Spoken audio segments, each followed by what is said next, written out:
Sandeep joined Newcrest in January 2014 as Executive Director and Chief Operating Officer, before being appointed Managing Director and CEO 6 months later. Before joining Newcrest, he was CEO of Pacific Aluminium, a wholly owned subsidiary in the Rio Tinto Group, which included bauxite and alumina refining and smelting operations in Australia and New Zealand. A chemical engineer by trade, Sandeep began his career with Mount Isa Mines, working in both Australia and Europe. He also worked for Western Mining Corporation in Australia and Rio Tinto in Canada and Australia. Sandeep is widely known for his passion for safety, his deep technical skill set, and his savvy business acumen, which has elevated him to the top job in Australia's largest gold producer. His team at Newcrest notes that this should be compared and contrasted to the other important commitment that he made as a Queenslander when taking the leadership of a Melbourne-based company, the selection of his AFL team. After rigorous due diligence and consideration, the Carlton Football Club won his favour. Now, with 2 wooden spoons and the highest placing on the ladder being 11th place since gaining Sandeep's support, it's safe to say that the Mighty Blues have not delivered Sandeep the success and fulfillment he has been accustomed to in his professional life. Having said that, with the Newcrest share price around 3 times what it was since he took the reins, Newcrest shareholders will no doubt grant him the occasional blip in judgment. Members and guests, please welcome Sandeep Biswas back to the Melbourne Mining Club.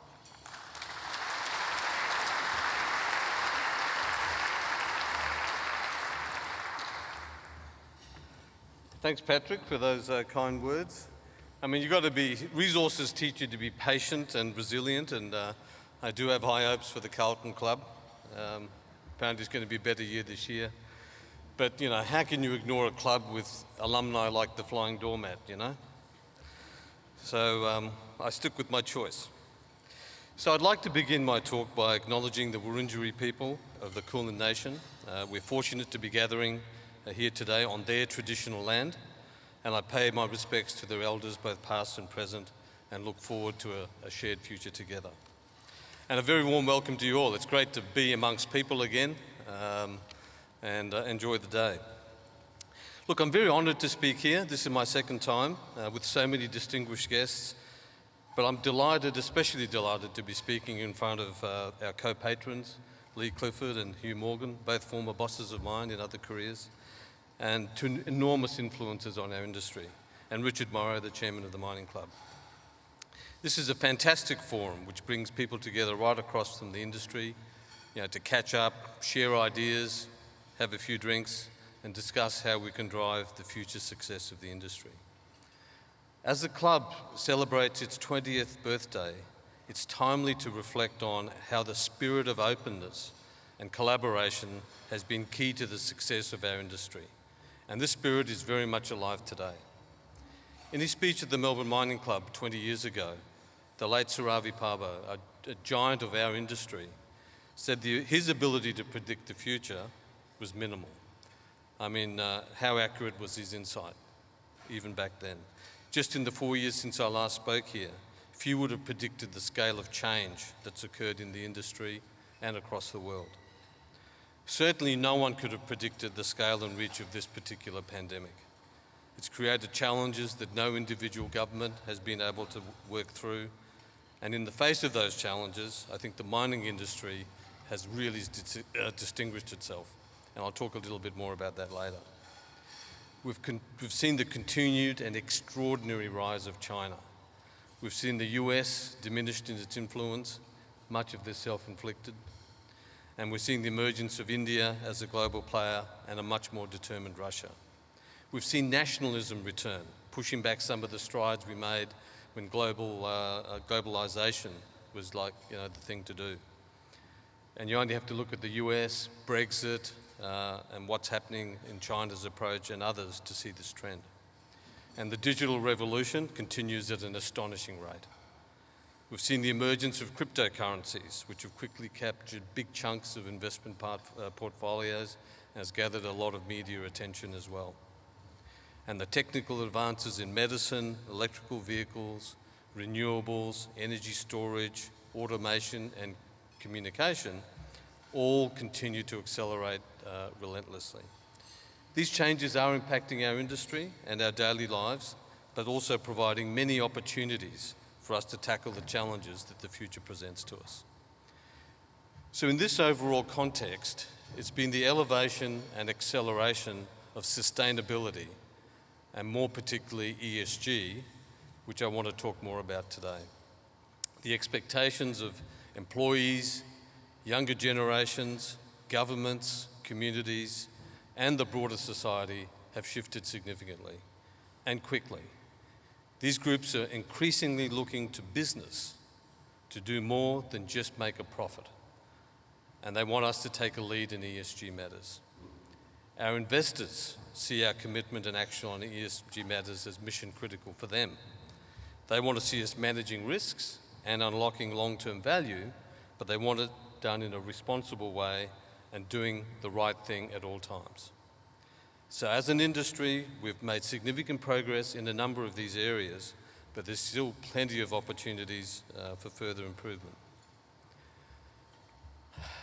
Unfortunately, we've also seen consequences of when it's not done right, such as the destruction of cultural heritage and tailings dam failures. These tragedies reflect badly on the whole industry, but they're also opportunities to learn and improve and make sure they never happen again. Industry bodies which Newcrest are part of, such as the International Council for Mining and Metals, the Mineral Council of Australia and the World Gold Council, they all play a key role in ensuring the entire industry embraces these challenges and the learning opportunities they present. Earlier this year, we outlined our future aspirations at Newcrest. So this is generating a lot of excitement within the company as we look to grow the business by exploring, building new mines and expanding our existing ones, testing and applying technology and digital solutions right across the business, developing our people, striving to be collaborative, innovative, and applying the mentality that nothing is impossible, it just hasn't been done yet.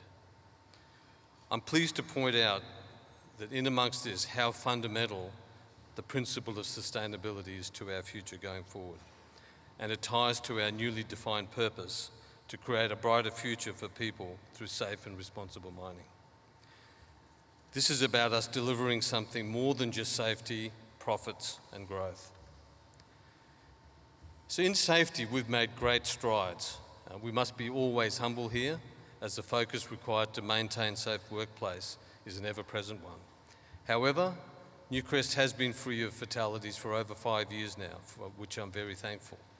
And our injury rates have consistently declined to what are now low levels for our industry. Safety has become a core part of the DNA of Newcrest right across our business. My aspiration, though, in the coming years, that sustainability, in its broadest sense, also becomes a part of Newcrest's DNA at all levels in the company. And I expect it's going to be an essential part of all companies, not just resource companies, to be aligned and striving towards an authentically sustainable future. I want to say how proud I am of our sector, the resources industry, and how we've dealt with the COVID-19 pandemic. This has been one of the most far-reaching, deadly, and disruptive viruses in modern history. In the face of these challenges, employees, investors, communities, and customers have turned to business to step up, to protect and improve livelihoods. And the mining industry has stepped up, really. Health and safety are hardwired into our industry's DNA, which is why, as an industry, we mobilise so quickly to protect our people first and the communities, and then maintain safe operations.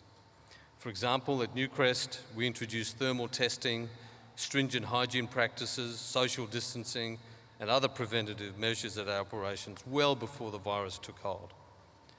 In February last year, we were the first mining company to begin health screening of all our FIFO workers at Perth Airport. As you know, FIFO sites are like cruise liners. They're isolated sites with communal facilities where it would take only one person with the virus to initiate an outbreak.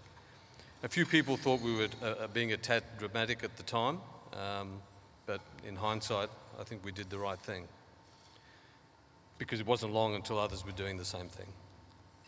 I think as an industry, we've done an amazing job through the hard work and diligence of many people, but there's no doubt that our collective efforts have kept our economy strong by having no COVID-related reductions in our workforce, by continuing the purchase of goods and services supporting the jobs of many more people, and through our ongoing and uninterrupted payments of royalty and tax. But COVID-19's also shown the world that it is actually possible to do things differently and do things quickly. If you look at the scale up of the number of global vaccines, in a time frame no one could have thought of. I mean, I didn't think you could even get vaccines for viruses. Now we've got dozens of them, and most of them work pretty well. The number of people that have been working from home successfully, working remotely, businesses have continued, and the uptake on digital, if it was fast before, the acceleration of the last 18 months has been incredible. But now we've seen a shift in the focus as we come out of this pandemic, is people are turning more from survival to recovery. And there's growing calls from society in general that we have to build back better to secure a different and a better future. This means pursuing growth that's clean, sustainable, and which benefits everyone. It's to be accountable to the communities in which we operate, to leave things as good as, if not better, than we found them. It's about being accountable in an industry that's one of the world's largest carbon emitters for helping to address climate change. And accountable to our employees to create a workplace that is inclusive, diverse, where people can feel safe and supported to give their very best. Our industry has a big role to play in this, and our products are also essential for the recovery and to building a better and cleaner world and future. There are many challenges, but there's also so many opportunities that have now thrown up. With our capacities in industry to innovate and our ability to just get things done, I think we can look forward to the future with great confidence.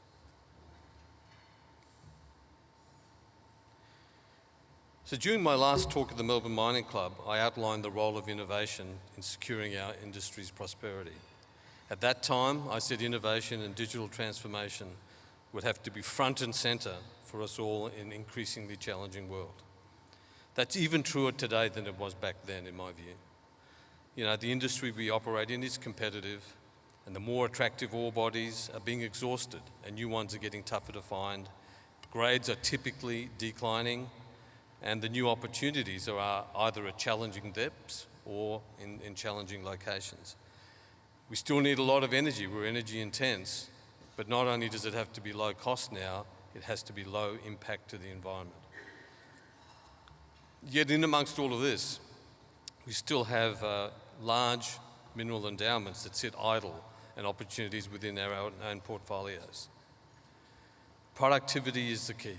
We must continue to look harder and work smarter in order to create value and realise the full potential of what we already have or can easily get.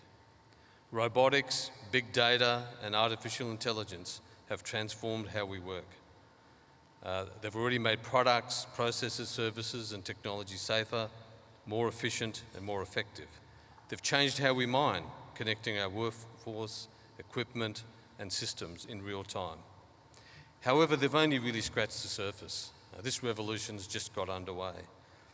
And history has shown us the power of technology. If you just take humble flotation, which we consider normal now, it enabled us to get low-grade minerals and concentrate them up and treat them as if they were high-grade minerals. These techniques have been refined, and now we're seeing emergence of large-scale coarse ore flotation technology. Newcrest mine at Cadia was the first to introduce this in the base metals industry. which gives us the ability to improve ore recovery, but at far less energy intensity from a milling perspective. Likewise, in bulk explosives, mechanised mining and large mills, they had a huge impact on us in the 60s right through to the 90s. This was followed by advances in instrumentation, process control, etc., that also helped lower our costs. And we continue to apply and extend these competitive capabilities to capture future new value and sustainability. For example, today we've collaboratively developed high-temperature explosives and remote handling equipment that can be used in 150-degree temperature environments. This is at Lihir. I mean, and it's potentially unique in the world. I don't know anyone else that mines at that temperature, but we do. We've adapted high-precision underground drilling and blasting techniques that can potentially remove the need for undercut levels in block caving. And this could also materially drop the establishment costs of a new block cave. We've got exploration technologies, analysts and big data processes that help target new exploration discoveries under deep cover, which, because they're so expensive, you've really got to spend more time deciding where to drill than perhaps when you're doing surface exploration. We've leveraged technology used in other industries, so look broader, agriculture, defence, and brought them to mineral exploration. And our innovation and digital capabilities have played a big part in how we look today as a company. And they're also starting to play a big role in the industry as we decarbonise and the world moves towards a zero carbon future. So given our experience with identifying and applying innovative techniques, Newcrest and the mining industry more broadly has the potential to be at the forefront of meeting the challenges of climate change and water stewardship. So as I said before, mining is a big contributor to greenhouse gas emissions globally. But as an industry, we have the ingenuity, the technology, and the capability to take on this challenge and reduce our carbon footprint. Industry bodies such as the ICMM and the World Gold Council are helping members build their climate resilience and identify best practices to reduce emissions. Across the sector, we're moving quickly to remove diesel-powered vehicles from our mines and looking to eliminate carbon fuels from our business. And I think it's becoming a real possibility in many instances with the technical advances that we're seeing. And strategic partnerships, very important across sectors, so we're not all reinventing the wheel, can bring forward these investments in renewables and help us get close to that zero carbon emission that we're seeking in our businesses. So let's take Cadia as an example, a mine in New South Wales, a Newcrest mine. Cadia is currently a large consumer of coal-powered electricity in the state. We've already moved towards renewable sources, in this case wind, for about 40% of our energy requirements from FY 2024 onwards, once that particular wind farm is built. Through these sort of efforts on our own and through the general decarbonisation of the grid, it is realistic to consider that Cadia in the future will have zero carbon-based power at 100% or close to it coming into the plant. Then if you add to that the technology of electric vehicles, battery storage, and other technologies that are yet to emerge, we can visualise a way that you can bring on-site emissions to zero or pretty much close to it. These technologies also will help us eliminate diesel fuel particulates underground, which is really important from a health perspective. And it also reduces our costs through lower energy intensity in relation to ventilation when you get to that point. Now at Newcrest, copper is also becoming an increasing part of the portfolio, which I'm really happy about. It's got a strong future, both in terms of the price, but also its ability to help in decarbonisation of the world. So I think a gold company with a meaningful exposure to copper makes us more resilient and profitable in the longer term.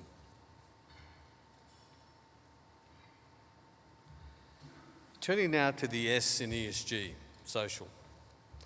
As I mentioned, one of the industry's greatest achievements during the pandemic was the way in which we quickly adapted operation and supply chains to maintain the business, secure jobs, and keep resources and cash flowing into the global economy. This could not have happened without strong community partnerships based on mutual benefit and shared value. These relationships will be even more important than ever in the future, and we need to keep earning our right to access the ore bodies that are on others' land at the end of the day. In the not too distant future, I think that local community partnering from a capability and a reputation viewpoint will become a strategic competitive advantage in a company's ability to acquire and develop an asset. My leadership team and I, we spend time in local communities because we understand that these on-the-ground frontline relationships are the most important relationships that we can have. I can tell you, when I started as an engineer in this industry many decades ago, I had no idea of how important these things are in how you develop sustainable businesses. And I'm pretty sure I wasn't Robinson Crusoe at the time either. I mean, the great thing is that new people coming into the industry now, as opposed to when I joined back in the 80s, they're now growing up in the company and in our industry, understanding the importance of these relationships and how to go about them from day one, as opposed to having to learn the hard way. So I think that's really important. When I started at Newcrest, let me give you an example. When I started at Newcrest, the company's relationship with local landholders and community, as well as the provincial government at Lihir, it was difficult to say the least. And the operation was regularly interrupted by these issues. Much of the money that had been, and there was a lot of it over many years by many owners, been destined for good works in the community, were largely being wasted through poor governance and poor execution. And the community had little to show for it, for the many millions that had been spent over that time, even though those endeavours were well-intentioned. Over the past 7 years, and it does take time, we've been working on rebuilding relationships with government and community stakeholders. And we haven't had a community disruption at Lihir for over 6 years now. We have a new compensation, relocation and benefits sharing agreement with the mining lease landholders.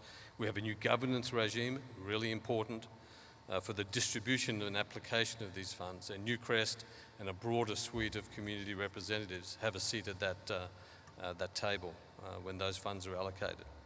And the relationship's grown even stronger in the way we've worked through COVID. I mean, in the early stages of COVID, we locked the entire island down with the community, manning the beaches and what have you, so you couldn't even get a banana boat on or off the island. And that largely helped protect the population there right through this crisis. But we're still, we're dealing with COVID now. PNG has a high rate incidence, and we do have cases on the island, but we're moving in to management of that as ongoing. At Red Chris in Canada, the Tahltan First Nation people comprise nearly a third of our workforce. The Tahltan Impact Benefit and Co-Management Agreement means we work very closely with the nation and in all aspects of the operation. In fact, my first meeting when I went to Canada was a meeting with the Tahltan Central Government in Vancouver, and then with the chief and the council at the local Tahltan band in Iskut. Only after that did I visit the operations. And reflecting on how I think about things now and how it's changed over the years on these matters, it's I think I've come a long way. My journey's continuing. I've got plenty to learn, but what's obvious to me now is the importance of those relationships. And as I said before, this was just not clear to me when I first started. Now, to be able to do all this, right, to be able to do the things that we want to do, to deliver the strategies and positively impact society, we need access to the full suite of talent. That means people from all walks of life, technical, non-technical, creative, numerate, from different ethnic and socio-economic backgrounds and different cultures. We need to be able to tap into different perspectives and harness the richness of diversity of thought. The right talent will show us the way to achieve our aspirations. The bigger view of diversity drives what I like to call uncommon sense innovations. As you look at things with different angles, talk to people inside and outside the organisation who do things differently, people we don't normally talk to as much as we should do. We get different perspectives and ideas that solves our problems in much more efficient ways, in surprising ways. But if you have that culture of thinking through the organisation, you'll see that the technology breakthroughs in the business will just come up through bottom-up innovation, through the workforce, through our people, right through the organisation. There's a lot of talk about diversity, but on my own journey, I'll share with you that I think I've come to the realisation, in fact I have come to the realisation, that inclusion is probably more important. Insofar as that it's only through true inclusion can you get true diversity. An inclusive workforce in which people have a sense of belonging and feel able to contribute their best is more likely to be diverse. In the last few months alone, look at what's happening. We've seen issues around sexual harassment, abuse and consent come out of Parliament, schools and some workplaces. This is just absolutely appalling, and it's a transgression of a basic human right. The onus is on us as employers to lead the way, to make sure that our people, regardless of gender, sexual persuasion and cultural origin, are safe, feel supported and valued and can speak up. We don't need to wait for policy settings, or legislation to take a leadership position on this. This goes to our basic values. So let me tell you about a very special person who's a fabulous example of what happens from someone from a diverse background, feels included and empowered to speak up. She joined Newcrest as a contractor. She's from the maritime industry. In fact, she's a captain now. She just passed her captain's test, or whatever it is. And she was working on the docks at Lahire a few years ago. And she witnessed a safety incident and spoke up about it. After not being heard the first time, she tried again. But this time, she was heard by the right people. And the issue was resolved. But what that kindled in her was this absolute passion for safety, and she's now a safety leader, she's an ambassador, she's a flag bearer of our New Safe program, which is our behavioural safety program in Newcrest that allows people or encourages people, regardless of position, to speak up and take ownership of safety. She's an inspiration to me, and I can tell you she's not afraid to give me a call and get stuck into me if she needs to get things done, which is fantastic. And you can only achieve this by creating a truly inclusive environment. There's many examples like this in Newcrest, the industry and companies you're part of, but we need it to be the norm, not the exception. Let me turn to the third pillar of ESG, governance. Governance is much more than systems and processes and the standards with which we measure our performance. It's about culture and values, being transparent and doing the right thing. Part of the reason mining has been successful is that it's been open source, sharing know-how and collaborating to solve problems with familiar concepts, even in a competitive industry. The industry bodies that Newcrest is a member of are great vehicles for companies in our industry to share safety information and insight so we can create a culture that strives for better standards across the whole industry. A good example is the work being done on tailings management. So the ICMM launched the global industry standard on tailings management after the tailings dam disaster in Brazil. We're committed to these standards at Newcrest, and if all companies adopted these standards, there's a potential for a step change improvement right across the industry as it pertains to tailings management. And now cultural heritage is also something that we need to collectively focus on more than we ever have to make sure that we get it right, not some of the time, but all of the time. And I believe the more transparent we are, the more successful we'll be as an industry in the future.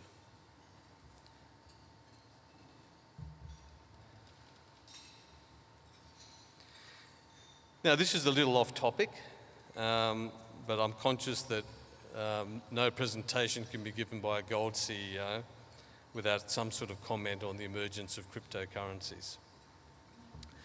To me, cryptocurrencies are just that. They're currencies. Right? They don't replace the much broader set of attributes which gold has. There are a few fundamental and practical differences between the two. I mean, gold has a long history dating back thousands of years. It's a physical store of value, easily divisible, and has practical uses in jewelry and medicines, and increasingly so in electronics and power. Gold also has a lower price volatility than crypto. In fact, if you've got a whole bunch of cryptocurrencies, you might want to have a good allocation of gold to go along with it to smooth out some of the ups and downs. But in the end, when things get really uncertain in the world, you've all got to decide for ourselves what we want to be hanging on to. So in conclusion, technology disruption, climate change, and changing societal expectations are challenges that we all must face. And I believe as an industry, we're extremely well placed to take this on successfully if we take a common and progressive approach. After all, the mining industry has faced many challenges before. By setting bold visions, collaborating, innovating, and more rapidly applying our unique capabilities, we have prevailed. Success in the future is now much more about having a strong purpose, solid commitments and strategies around ESG, and inclusive and diverse workforce. And I believe as an industry, we've got the power to lead that change if we want to. And at Newcrest, we'll be doing that through creating a brighter future for people through safe and responsible mining. Thank you very much.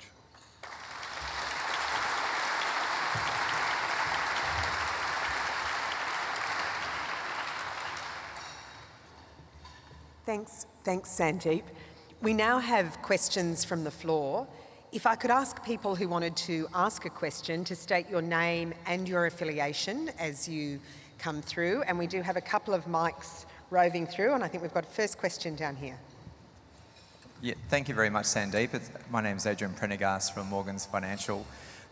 You touch on innovation and things like robotics, AI and big data. Just interested in your ultimate view on competitiveness across the industry. Do you think factors like the pace of innovation accelerating is giving real fuel to steepening cost curves as more formidable miners gain more of an advantage? Or do you think there's a lot of low-hanging fruit that the cost to produce gold as a whole will drop?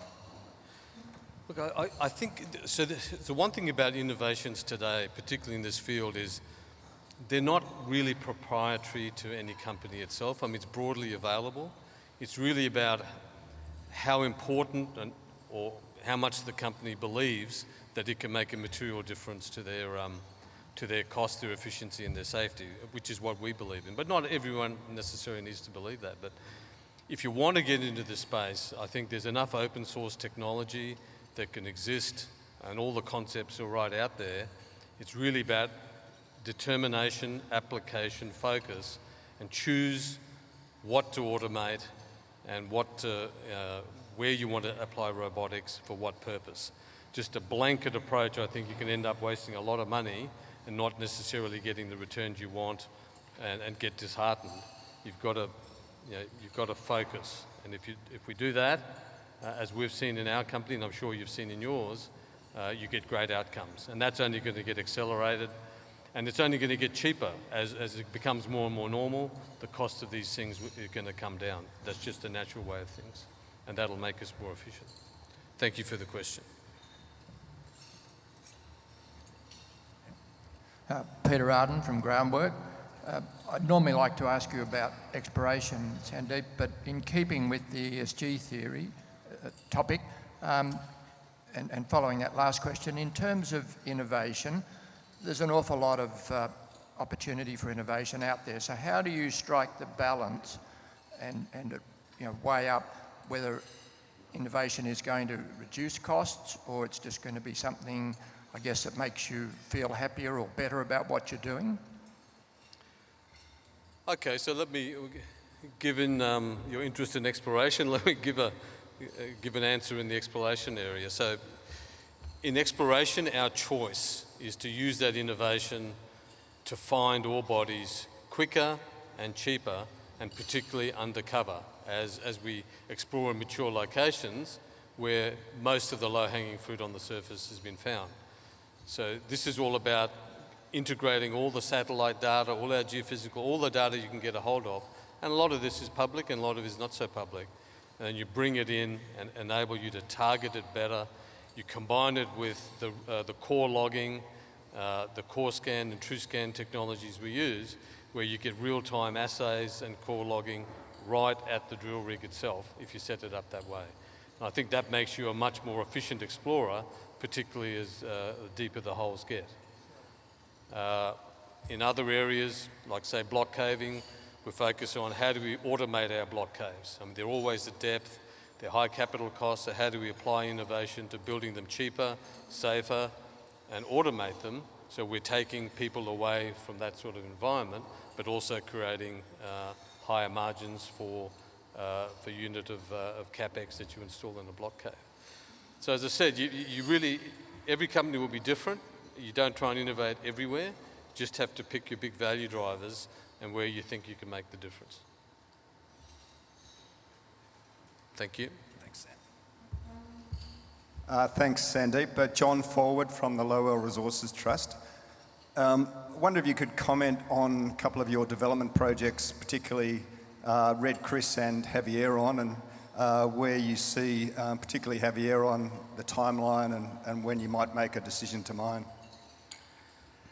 Okay.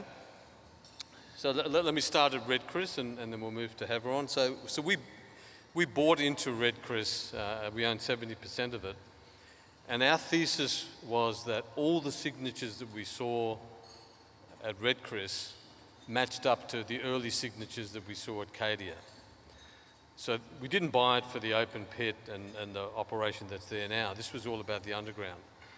And so far what we've seen in our drilling campaigns brings to the fore that I think we've got our thesis right. We're finding what we expect to find. And we're also finding some nice surprises where, if you follow the drill data, we're starting to see some of these high-grade pods show up further up in the ore body and near the eventual decline, where the decline will go. And we have already started the box cut. We're just waiting for the decline permit. So what that enables you to do, because you've got a block cave, it's high capex and it's long dated, is as you come down the decline, you can peel off and bring out these high-grade ore bodies through stoping activities and what have you, bring the cash forward and start making that money of the high grade while you're developing the block cave. And you know, and we haven't even done a lot of extensional exploration yet. We bought the property next door. So our thesis is that over many decades to come, that'll become a Cadia-style province, which will make money for Newcrest for decades. That's the plan. Now, if you look at Havieron, again, that's it's fantastic for us because we have the Telfer infrastructure just sitting there. And Havieron is the stage where we have started the box cut and we will start the decline. We're doing the PFS on both studies, but we've chosen to start the mining activity because we are extremely confident that these will become mines. And at Havieron, almost every drill hole we put in, we find they're all mineralised and with two very distinct. You've got the high grade based in those crescent zones you will have seen in all the photos and what have you, but the surrounding breccia material is starting to show continuity. So what does that mean? That means that we can start off with a high grade type mining operations with lower tonnes and potentially later on, subject to the future drilling, move towards the more bulk style of mining that are well and truly in Newcrest technical wheelhouse.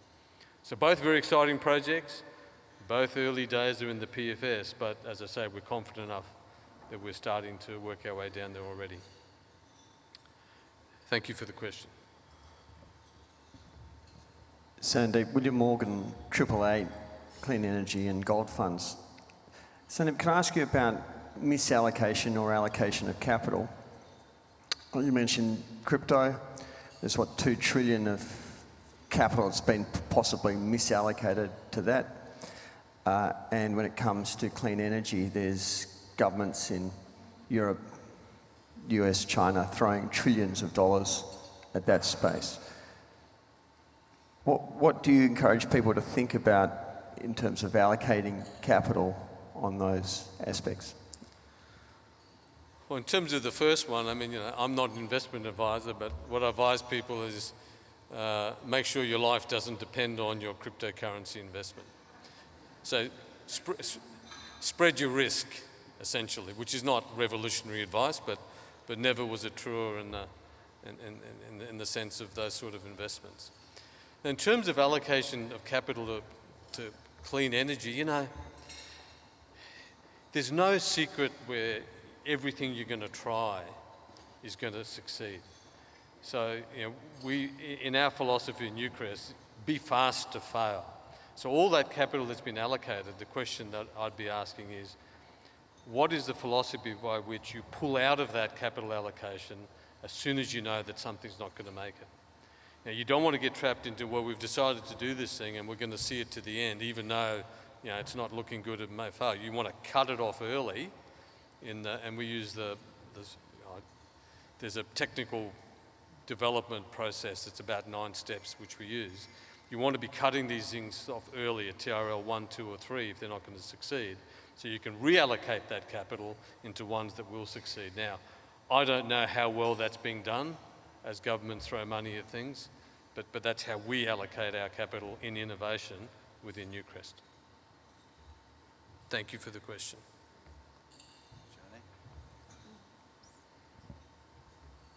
Hi Sandeep, Janani from the Melbourne Mining Club and KPMG.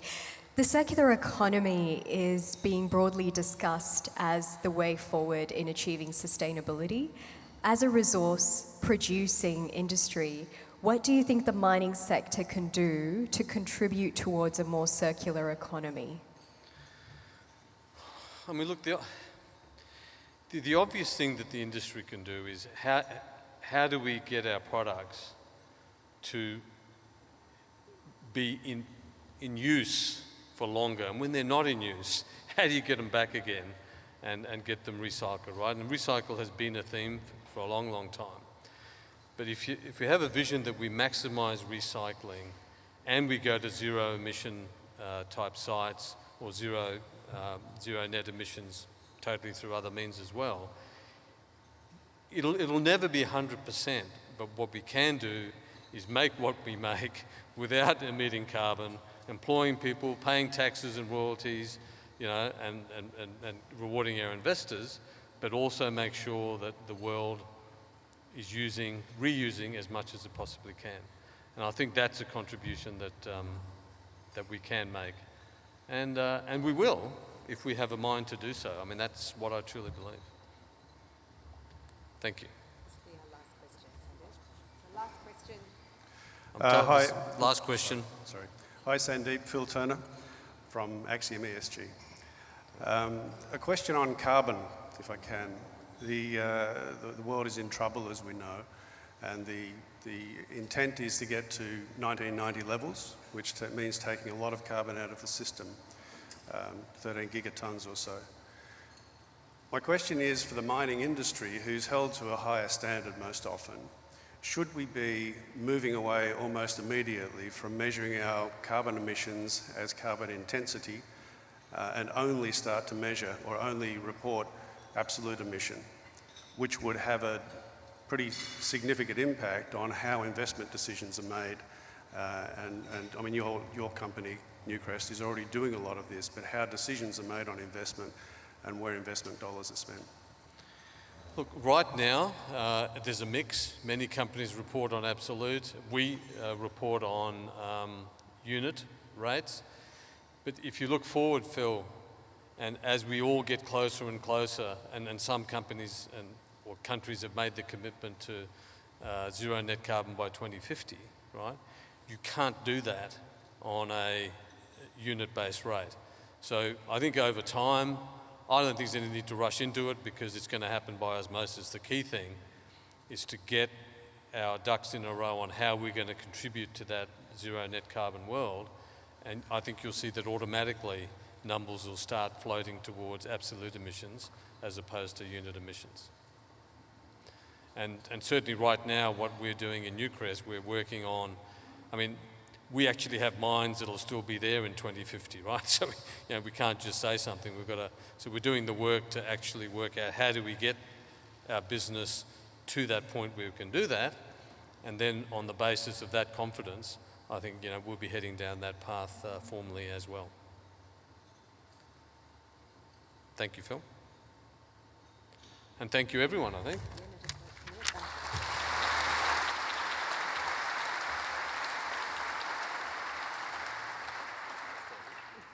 Thanks, Sandeep. It's my pleasure to now call on our Tim Power from White & Case to give a vote of thanks to Sandeep.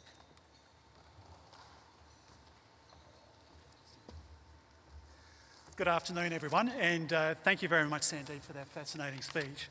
I think you highlighted and reminded us of how the mining industry has successfully negotiated its way through the pandemic, through being proactive, through being innovative, and just through damn hard work, and also of the importance of these attributes to negotiate potentially disrupting effects of cryptocurrencies, big data, but also for the opportunities for technology and innovation to improve productivity and capture new value from resources. But Sandeep, as an environmental lawyer and someone who's practiced in sustainability for 30 odd years, I can't help but say how much we welcome hearing about Newcrest's commitment to ESG, diversity and decarbonisation. And as you say, the world is changing rapidly, and the focus on ESG and sustainability over the last 18 to 24 months globally has been quite remarkable. It's been driven by markets and investors in large part. And it's clear that you recognise that to create a safe, sustainable and durable business for your workforce, for your shareholders and for your community partners, investing in these matters creates long-term value for your company. And on behalf of the Mining Melbourne Club and the attendees at today's lunch, I'd like to thank you, Sandeep, very much for the fascinating speech. As a token of our appreciation, it's my delight to give you this. Thank you.